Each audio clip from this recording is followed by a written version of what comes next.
Hey guys, what's going on? Hope you enjoyed our last test day with the red team here in Florida. We learned a lot, got a lot of good data from that. We were actually at the track for 2 days. We got there on a Thursday night for a standard test and tune, and then we did a private rental on Friday. Thursday is when we had a lot of issues when we were basically throwing too much power at the car. We couldn't get it to go down the track. We did run like a 7.7 blowing the tire out. And then Friday is when we kind of went the other way. I told the guys, look, let's take a bunch of power out of this thing and see what it does, because we were just annihilating the tire. And it's always hard to think that you can actually blow out a tire that's that big, but it's just, that's the way it is. The clutch is hit too hard, and it really is just too much power, too fast for that big tire, and it just gets completely out of control. So what we're gonna do now is I'm actually going through the car. I'm doing some maintenance on it. So me and Randy are actually going to take the car back to the track and basically just do some 60-foot 330s with the car. I have spoken to some good guys, and they have given me some pointers on what they think I should do next to get some wheel speed, basically. So what's basically happening is, when the minute we let go of the clutch, you can see that the tire just squats way too hard. It doesn't even get a chance to move or spin or rotate, and just plants the tire way too fast. And it kind of plays with your mind, because we know the track here at Bradenton is really good, really sticky. Like when these guys walk the track, whenever they're backing me up, you could just tell, after we make a run, Ricky's like, man, that track is crazy sticky. So you would think automatically you're just gonna plant the tire. But with 4-link and the way shocks work nowadays, wheelie bar settings, you can control a lot of that. So the way we blow the tire out with too much boost, you can offset the 4-link to where it could just spin the tire as well. So with that being said, we're doing another small 4-link change in theory, kind of, not really. I'm gonna raise the back of the car up a little bit, which will change some of the angles of the bars. So we're gonna try that, and I'm also gonna try a different shock setting, which again, I've spoken to the guys at Eric over at HPT. He's given me some really good advice, and the guys at Menser again. So we're gonna try a pretty big swing in the shock setting and see what that does. So we're gonna go test, see what the 60-foot. We know we're close. We just need to get the wheel to spin a little bit more. So that's the plan. With that being said, going back to the motor, what we're gonna do is, like I said, I'm gonna do some maintenance. So I always like to check the valve adjustment on the setup after we make runs. We made a pretty good, strong 8 runs on the motor, and actually one of the runs, we, for some reason, the tranny did something funny. We didn't get a geared over rev to like 10,200. So when that happens, it's not a good thing. You kind of want to make sure everything is okay and happy. I'm not going to pull the head. I'm going to give it a chance to, I figure with these 60 foots and these 330s, we should be okay as far as head gasket and all that. But what I did notice was I had 2 tight valves here on the exhaust. So if you look over here, this is when I checked all the lash. So intake side, exhaust side, and on the intake 1 and 2, we had 4 and 5 thousandths clearance. So I'm sorry, exhaust, we had 4 and 5 thousandths clearance. Intake looked pretty good. We had 1 loose guy here, which was 11. So I might just tighten that up just a bit.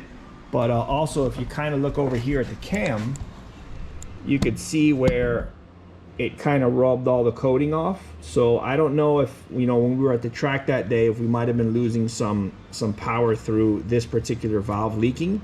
So if you look over here, you see some of the coating here. You don't see, it's kind of like half and half. So I'm gonna loosen this guy up a little bit and go from there. If you look at the intake side here, you can see where all the coating is still on the cam. Same for these guys. And over here, you can see right where it rides the bucket. So I'm gonna, again, take this cam out. I already got the timing belt off, and adjust these 2 valves. Maybe I do that one, I'm not sure yet, but let's get this done. Also, what we're gonna do is, one of the other big changes we're gonna do, or not a big change, but more information. We have shock sensors coming. So we're gonna put 2 shock sensors in the rear of the car to monitor what the rear end and the chassis is doing the minute we hit the suspension and drop the clutch and go from there. So I ordered 2 Haltech shock sensors, so they're on the way. So I have them coming, and over here yesterday I was basically doing the wiring for them. So you could see here I made the harness to run all the way to the back of the car for 2 new sensors. So this harness didn't have those sensors. Basically it's got all the inputs, but they were never ran. So you have to run your ground, your 5-volt power, and then your main source for communication. So all that's done. I have to mount the shock sensors back there. I ordered a bunch of different mount kits. I hope that works out also. And yeah, so I'm hoping those shock sensors should come today. So let's get these valves adjusted and then we'll keep moving along.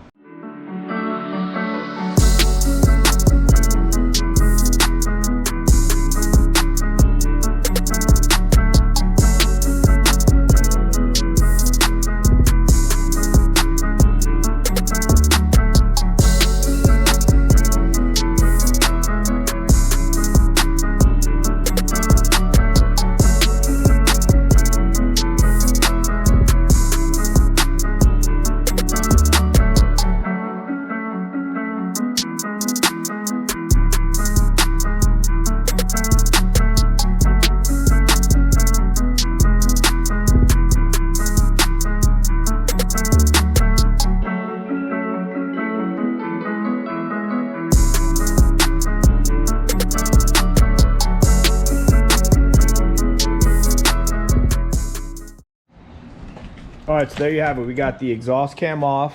There's the retainer. That is the pocket that holds the shim down in there. And the shim is actually on the bottom of the lifter there. So I'm gonna check that number now, swap that shim out to something a little bit thinner, and put it all back together. And I don't know, I'm still not sure if I'm gonna change this one. I'll probably check lash there one more time and see where it's at. But there you go as far as the exhaust side. Also, look what just came in. So our shock sensors came in, so pretty straightforward. This is all it is. Has a little stick. It reads position when the car goes down the track, so we can see exactly what it's doing in the back. Pretty cool. The reason why I got the Haltech ones, they come pre-wired already. It comes with the other connector on the inside, so it makes my life a little easier since we're on some crunch time here. And I have a bunch of other stuff to do here in the shop as well. These are the mounts that go to a roll bar in the back. They are kind of big.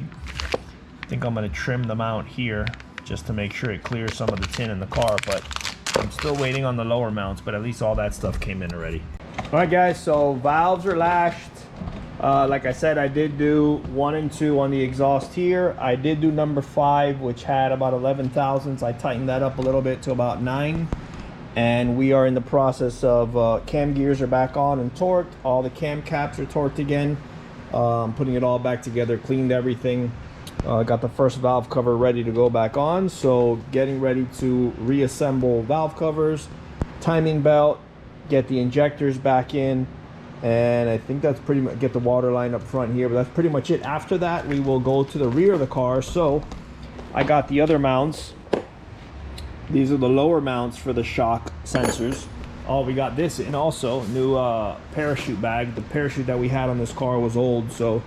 And here is all the old, here are the shocks. So I got the shocks set up, ready to go. I'm gonna get everything back in the car now that I have the sensors and everything, so I couldn't put these back on until I had the bolts and all that stuff to slide the shock sensor mount. So let's get the front of the engine back together, and then we'll move to the back of the car.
here we are, all back together.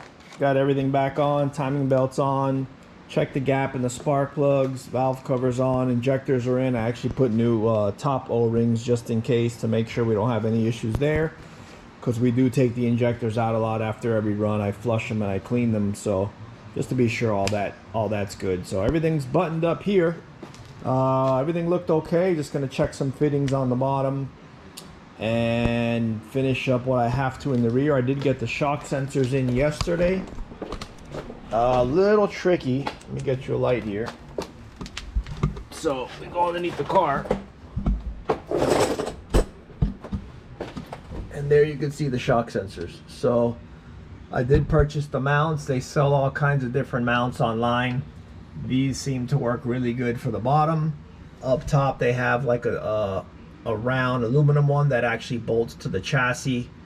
I got that in there. So now I just got to run the wires into the car and configure all the settings for the shock sensors.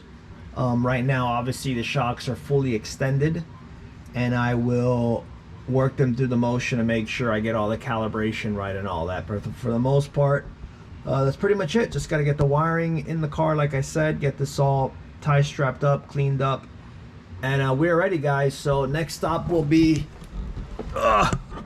getting to the track. I'm not sure when we're gonna go, but it will be soon. We're looking to, like I said, get the data from these shock sensors, see how that works out, make some shock settings, and get this car to 60 foot where it needs to. So pretty excited about that. So that's pretty much it. Just like I said, some updates on what we're doing with the car, just to, you know, keep chipping away to get this thing where we want it, and whatever, go from there. So I will see you guys in the next video, and hopefully have a good track update. Talk to you later, guys. Bye.